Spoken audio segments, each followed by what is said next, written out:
Hi everyone, good day. Hope you all are staying good. Today I'm going to talk about In Memory of W.B. Yeats, a poem written by W.H. Auden. So നമുക്കിതിലേക്ക് move ചെയ്യുന്നതിന് മുമ്പ് as usual നമ്മുടെ ഓതറിനെ ഒന്ന് പരിചയപ്പെടാം അല്ലേ. So about the author that is Winston Hugh Auden. അതാണ് നമ്മുടെ W.H. ഓതറിൻ്റെ full name. Okay, belong to the post romantic phase of English literature. He was much influenced by the theories of Sigmund Freud, and Auden wrote an elegy on Freud titled In Memory of Sigmund Freud. Auden was the first to use the ideas of 20th century psychology in his poetry. He was much influenced by T.S. Eliot and the modernist movement. Auden became very famous and his generation came to be known as the Auden generation. It was also called the Oxford group, which included poets like C.D. Lewis, Louis Macnish and Stephen Spencer.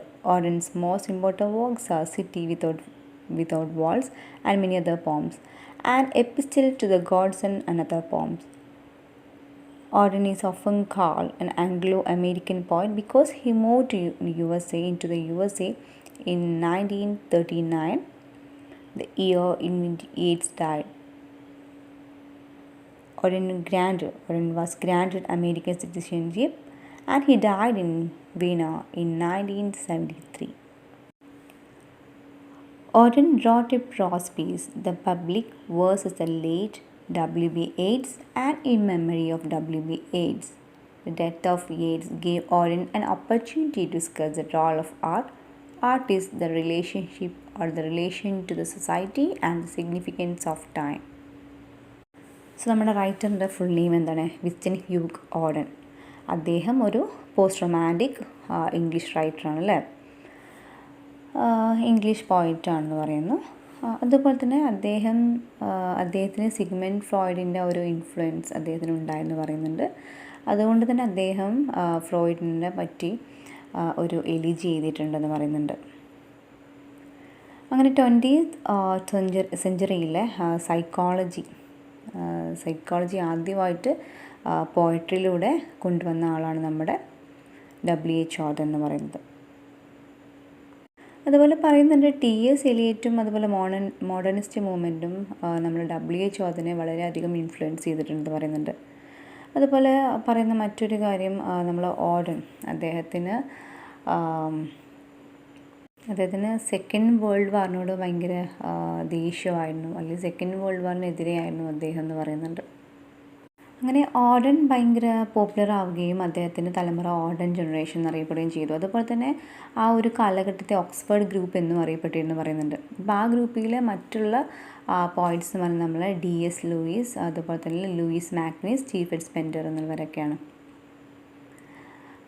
അതുപോലെ ഓഡൻ്റെ ഏറ്റവും പ്രധാനപ്പെട്ട കൃതികൾ എന്ന് പറഞ്ഞാൽ city without world and many other poems and epistle to a godson and other poems എന്നിലൊക്കെയാണ്. Okay, അതുപോലെ പറയുന്നുണ്ട് നമ്മൾ W.H. ഓഡനെ പലപ്പോഴും ഒരു ആംഗ്ലോ അമേരിക്കൻ കവി എന്ന് വിളിക്കാറുണ്ട് പറയുന്നത്. കാരണം 1930 ഈഡ്സ് മരിച്ച കൊല്ലം തന്നെ ഓഡൻ എന്ത് ചെയ്ത് അമേരിക്കയിലേക്ക് കുടിയേറിപ്പോയി. അങ്ങനെ അവിടുത്തെ സിറ്റിസൺ ആവുകയും അവിടുത്തെ പൗരനാവുകയും ചെയ്തു കേട്ടോ. അതുപോലെ അദ്ദേഹം വിയന്നയിൽ വെച്ചിട്ടാണ് അദ്ദേഹം 1973 മരിച്ചിട്ടുള്ളത്. പിന്നെ പറയുന്നത് ഓഡൻ അദ്ദേഹം ഒരു പ്രോസ് പീസ് ചെയ്തിട്ടുണ്ട്, അത് the public versus A late W.B. Yeats, അതുപോലെ തന്നെ in memory of W.B. Yeats എന്നിവയാണ്. പിന്നെ പറയുന്ന മറ്റൊരു കാര്യം എന്താണെന്ന് വെച്ചാൽ നമ്മുടെ W.B.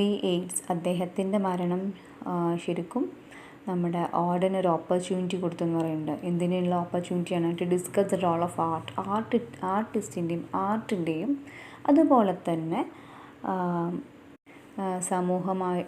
സമൂഹവുമായുള്ള ബന്ധങ്ങൾ, അതുപോലെ തന്നെ ടൈമിൻ്റെ സിഗ്നിഫിക്കൻസ്, അതായത് അതിൻ്റെ ഒരു പ്രാധാന്യം എന്നൊക്കെ ഡിസ്കസ് ചെയ്യാനുള്ള ഒരു അവസരമായിട്ട് അദ്ദേഹത്തിന് നമ്മുടെ W.B. Yeatsൻ്റെ മരണത്തോടെ അദ്ദേഹത്തിന് സാധിച്ചു എന്ന് പറയുന്നുണ്ട്. The first part of the poem is notable for its pathetic fallacy. Pathetic fallacy is the attribution of human feelings and responses to inanimate things or animals, especially in art and literature. It is common in elegies. The second part affirms that the poetry exists in a world of its own. The world will go on its normal course, whether there is poetry or not. The third section shows the burial of Yeats. Anais died in France and was buried there. Later, his mortal remains were brought to his native village and were interned there. Auden calls Yeats the Irish vessel. Auden affirms that poetry can have an emotional and intellectual objective. അപ്പോൾ ഈ ഒരു പോയട്രീൻ്റെ ആദ്യത്തെ പാർട്ടിൽ pathetic fallacy കാരണം എന്താണ്, അല്ലെങ്കിൽ pathetic fallacy use ചെയ്തിട്ടുണ്ടെന്ന് പറയുന്നത്. പാത്തറ്റിക് ഫാലസി എന്താണെന്നുള്ളതാണ്. അത് കലയിൽ കൂടിയും അല്ലെങ്കിൽ സാഹിത്യത്തിൽ കൂടി എന്താണ് മനുഷ്യൻ്റെ വികാരങ്ങൾ അല്ലെങ്കിൽ റിയാക്ഷൻസ് അത്തരത്തിലുള്ള കാര്യങ്ങൾ പ്രകൃതി അല്ലെങ്കിൽ മൃഗങ്ങൾ, ജീവനില്ലാത്ത മറ്റുള്ള പലതിനും വേണ്ടിയിട്ട് എന്താണ് ഒരു ആരോപിക്കുന്ന ഒരു പ്രക്രിയയാണ് നമ്മൾ എന്ത് പറയുന്നത്, നമ്മുടെ പാത്തറ്റിക് ഫാലസി എന്ന് പറയുന്നത്. അതായത് സിമ്പിളായിട്ട് പറയുകയാണെന്നെങ്കിൽ അപ്പം നമ്മൾ പറയില്ലേ, മഴ പെയ്യുമ്പോൾ എന്താണ് ഭൂമി കരയാണ്, അല്ലെങ്കിൽ നമ്മളുടെ ആരെങ്കിലും ഒരു സങ്കടത്തിൽ പങ്കുചേരുകയാണ്, മഴയും ഭൂമിയും പങ്കുചേരുകയാണ് എന്നൊക്കെ നമ്മൾ സങ്കല്പിക്കില്ലേ. അപ്പോൾ അതാണ് ഒരു മനുഷ്യൻ്റെ എന്തെങ്കിലും ഒരു സർട്ടൻ കൈൻഡ് ഓഫ് എന്താ പറയുക, നമ്മൾ സാഡ്നെസ്സോ അല്ലെങ്കിൽ അയാളിലുള്ള റിയാക്ഷൻസ് അതെല്ലാം എന്താണ് പ്രകൃതിയിലും അതിപ്പോൾ ജീവനില്ലാത്ത പലതിനും ഉണ്ട് എന്നുള്ളത്, അല്ലെങ്കിൽ അതുകൊണ്ടാണ് അങ്ങനെ ആവുന്നത് എന്നൊക്കെ നമ്മൾ എന്ത് ചെയ്യുക, നമ്മൾ പ്രൂവ് ചെയ്യുക, അല്ലെങ്കിൽ എന്താണ് നമ്മൾ ആരോപിക്കുക. അതിനെയാണ് നമ്മൾ എന്ത് പറയുന്നത്, പാത്തറ്റിക് ഫാലസി എന്ന് പറയുന്നത്. അപ്പം ഇത് എന്താണ് ഈ ഒരു എലിജിയിൽ സാധാരണ, ഇത് വിലാപകാവ്യം അല്ലെ, അതാണ് എലിജി എന്ന് പറയുന്നത്. അതിൽ സാധാരണമായിട്ട് നമ്മൾ കാണപ്പെടുന്ന ഒന്നാണ് ഈ പാത്തറ്റിക് ഫാലസി എന്നുള്ളത്. അതുപോലെ സെക്കൻഡ് പാർട്ട് പറയുന്നത് പോയട്രിക്ക് അതിൻ്റേതായ ഒരു ലോകവും ജീവനുണ്ടെന്നൊക്കെയാണ്. അപ്പോൾ കവിത ഉണ്ടെങ്കിലും ലോകം പഴയതുപോലെ തന്നെ തുടരുമെന്ന് പറയുന്നത്. അതായത് പ്രത്യേകിച്ച് മാറ്റമൊന്നും ഉണ്ടാവില്ല കവിത ഉണ്ടെങ്കിലും ഇല്ലെങ്കിലും. അപ്പോൾ സൂര്യൻ നോർമൽ ഉദിക്കുന്നത് പോലെ തന്നെ ഉദിക്കും, അസ്തമിക്കുന്ന പോലെ തന്നെ അസ്തമിക്കുകയും ചെയ്യുമെന്ന് പറയുന്നുണ്ട്. അതുപോലെ പറയുന്ന മറ്റൊരു കാര്യം, ഓഡൻ എന്താണ് നമ്മൾ W.B. യേറ്റ്സിനെ പ്രശംസിക്കുന്ന പോലെ തന്നെ അദ്ദേഹത്തിൻ്റെ കുറ്റങ്ങളും കുറവുകളും എന്ത് ചെയ്യുന്നുണ്ട് നമുക്ക് ചൂണ്ടിക്കാണിച്ചു തരുന്നുണ്ട്. ഓക്കെ, അതുപോലെ തന്നെ യേറ്റ്സ് എന്താണ് യേറ്റ്സ് എല്ലാം തികഞ്ഞൊരാളാണെന്ന് ഒരിക്കലും WHO അതിന് പറയുന്നില്ല. അതുപോലെ നമ്മുടെ ഈ കവിതയുടെ തേർഡ് പാർട്ടിൽ നമുക്ക് കാണാൻ പറ്റുന്നത് ഓഡൻ മരിച്ചതിന് ശേഷമുള്ള കാര്യമാണ്. ഓഡൻ്റെ മൃതദേഹം അതിൻ്റെ സംസ്കാര കർമ്മങ്ങളെ പറ്റിയൊക്കെയാണ് പറയുന്നത്. അത് യേറ്റ്സ് മരിച്ച ഫ്രാൻസിൽ വെച്ചാണ്. പക്ഷേ അദ്ദേഹത്തിൻ്റെ മൃതദേഹം അല്ലെങ്കിൽ അതിൻ്റെ കുറച്ച് എന്താ പറയുക, അതിൻ്റെ ഭൗതികാവശിഷ്ടങ്ങൾ, അത് മോർട്ടൽ റിമെയിൻസൊക്കെ എന്ത് ചെയ്യും അദ്ദേഹത്തിൻ്റെ ഗ്രാമത്തിൽ കൊണ്ടുവന്നിട്ട് വീണ്ടും സംസ്കരിച്ചു എന്ന് പറയുന്നുണ്ട്. ഓക്കെ, അപ്പോൾ ഓഡൻ എന്ത് ചെയ്യുന്നുണ്ട്, യേറ്റ്സിനെ ഒരു ഐറിഷ് കപ്പൽ എന്നുള്ള രീതിയിലാണ് വിളിക്കുന്നത്. അപ്പോൾ അദ്ദേഹം പറയുന്ന പോയട്രിക്ക് ഇമോഷണലായിട്ടുള്ളയും ഒരു ഇൻ്റലക്ച്വലായിട്ടുള്ളയും ഒരു തലമുണ്ടെന്നുള്ളത് അദ്ദേഹത്തിൻ്റെ അഭിപ്രായം. നമ്മുടെ WHO അതിൻ്റെ അഭിപ്രായം. I think we can move to the session 1, lines 1 to 6. Yeats died in the dead of winter. The rivers were frozen and airports were almost deserted. The public statues were disfigured with snow. The mercury in the thermometer was at the lowest level, showing the day on which Yeats died was a cold day. അപ്പോൾ വിൻ്ററിൻ്റെ ആ ഒരു utmost level അല്ലെങ്കിൽ ഭയങ്കര തണുപ്പുള്ള ഒരു സമയത്താണ് നമ്മുടെ W.B. Yeats അദ്ദേഹം മരിച്ചതെന്ന് പറയുന്നുണ്ട്. അപ്പോൾ ബ്രൂക്സ്, അതായത് റിവേഴ്സൊക്കെ എന്ത് ചെയ്യുന്നത് ഫ്രോസൺ ആണെന്ന് പറയുന്നുണ്ട്.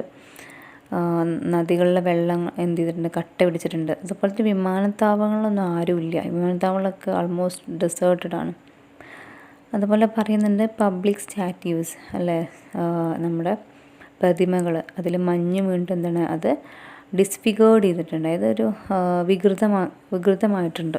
ഓക്കെ, അതുപോലെ പറയുന്നത് തെർമോമീറ്ററിൽ എന്താണ് മെർക്കുറി ഏറ്റവും താഴെ ആയിരുന്നു എന്ന് പറയുന്നുണ്ട്. അപ്പോൾ ഇതെല്ലാം സൂചിപ്പിക്കുന്നത് എന്താണ്, യേറ്റ്സ് മരിച്ചത് ഒരു കൊടും തണുപ്പുള്ളൊരു ദിവസമായിരുന്നു എന്നുള്ളതാണ് ഇവിടെ നമുക്ക് മനസ്സിലാക്കാൻ പറ്റുന്നത്. Okay, moving on to the 7 to 13 lines.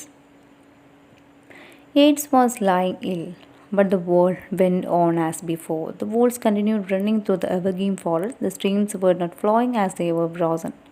People were still reading poems on Yeats, poems of Yeats, and the poems were unaware of illness of Yeats or impending death.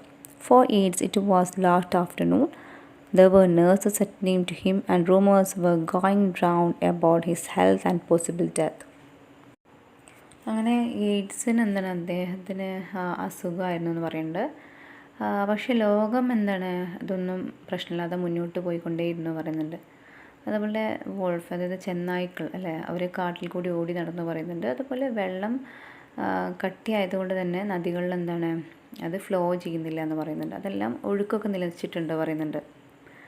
അങ്ങനെ ജനങ്ങൾ എന്താണ് എയ്ഡ്സിൻ്റെ കവിതകൾ വായിക്കുന്നുണ്ടായിരുന്നു. അത് കവിതകൾക്ക് അറിയില്ലല്ലോ പറയുന്നുണ്ട് എയ്ഡ്സിന് അസുഖമാണെന്നും അദ്ദേഹം ഉടൻ മരിക്കുന്നെന്നും കവിതകൾക്ക് അറിയില്ലല്ലോ എന്ന് അദ്ദേഹം ഇവിടെ പറയുന്നുണ്ട്. W.H. Auth.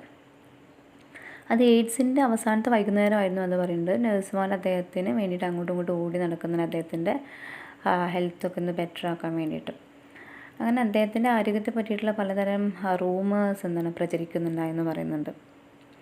And before that ഞാൻ എനിക്ക് പറയാനുള്ളത് ഇതൊരു എലീജിയാണ്, ഒരു വിലാപകാവ്യം. അതായത് ഒരാളുടെ മരണാന്തരമുള്ള ഒരു വിലാപകാവ്യമാണ് നമ്മളിവിടെ പഠിക്കുന്നത്. അപ്പോൾ ഇതൊരു കൺവെൻഷണൽ സ്റ്റൈൽ ഓഫ് എലിജി അല്ല, ഒരു സാധാരണ എലിജിയിൽ നിന്ന് ഡിഫറെൻ്റ് ആയിട്ടുള്ള ഒന്നാണ്. കാരണം സാധാരണ രീതിയിലുള്ള ഒരു എലിജിയിൽ എന്ന് പറഞ്ഞാൽ നേച്ചറൊക്കെ എന്ത് ചെയ്യണ്ട, നേച്ചറൊക്കെ ഒരാളുടെ മരണശേഷമുള്ള കാര്യങ്ങളിൽ നേച്ചറും കൂടെ കരയും, നേച്ചറും അതിൽ പങ്കെടുക്കും.